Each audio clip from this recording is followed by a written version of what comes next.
Hello everyone. So today I want to discuss another one chapter, Lost Spring, Stories of Stolen Childhood, which is included in your ACES Class 12 syllabus. And this chapter was written by the author Annie Sejong. First, we should know about the author Annie Sejong. She was born in the year 1944, and she is an Indian woman writer, journalist and columnist for major newspapers in India and abroad. She was born in Hyderabad and received education in Hyderabad and in the United States.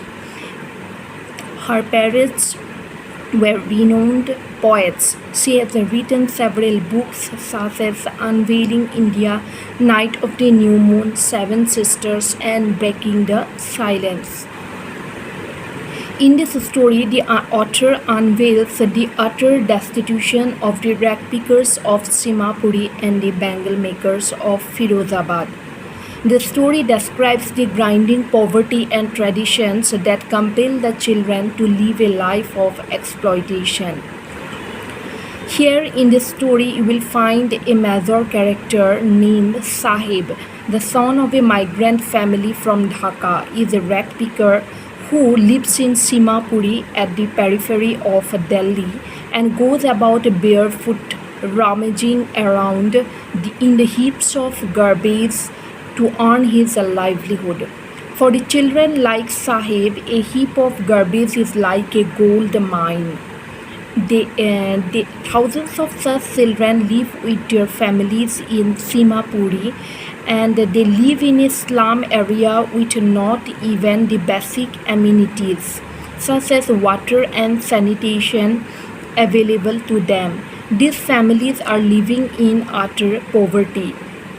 The children having nothing to do except rag picking, through which they earn something to eat at least.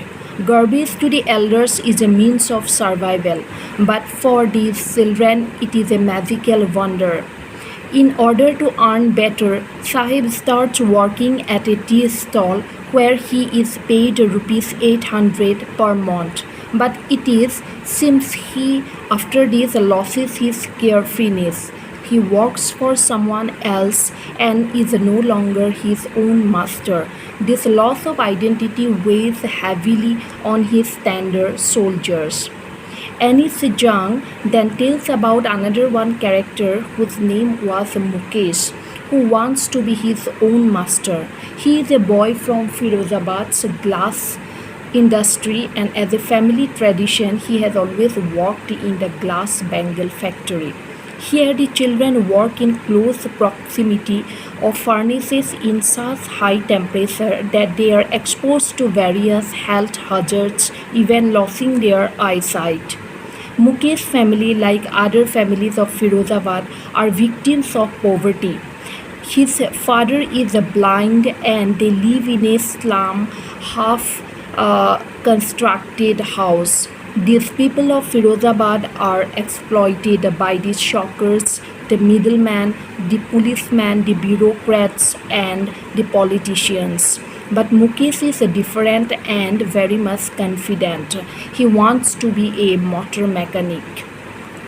Then in this story, the author brings about the depravity of child labor.